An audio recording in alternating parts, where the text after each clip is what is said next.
This is your daily devotional from Conflict and Courage by Ellen.G. White. Today's devotion title is, From Grave to Glory, Deuteronomy 3:23-28, Deuteronomy 34. The above scripture references guide to the Bible account of the experience from which the lesson has been drawn.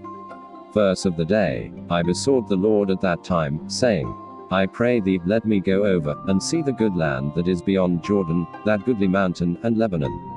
But the Lord was wroth with me for your sakes, and would not hear me, and the Lord said unto me, Let it suffice thee, speak no more unto me of this matter. Deuteronomy 3:23-26. Never, till exemplified in the sacrifice of Christ, were the justice and the love of God more strikingly displayed than in his dealings with Moses. God shut Moses out of Canaan, to teach a lesson which should never be forgotten, that he requires exact obedience, and that men are to beware of taking to themselves the glory which is due to the Maker.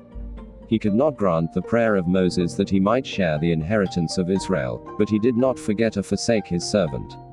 The God of heaven understood the suffering that Moses had endured. He had noted every act of faithful service through those long years of conflict and trial. On the top of Pisgah, God called Moses to an inheritance infinitely more glorious than the earthly Canaan.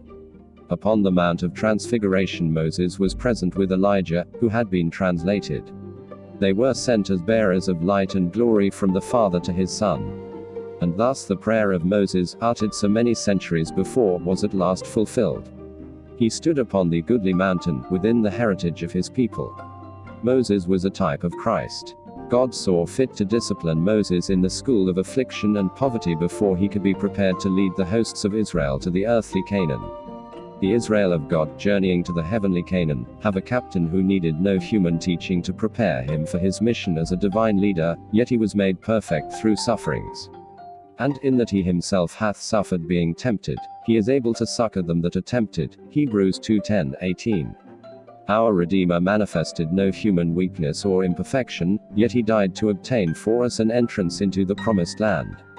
And Moses verily was faithful in all his house as a servant, but Christ as a son over his own house, whose house we are, if we hold fast the confidence and the rejoicing of the hope firm unto the end.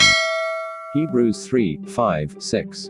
20 cc 111.5.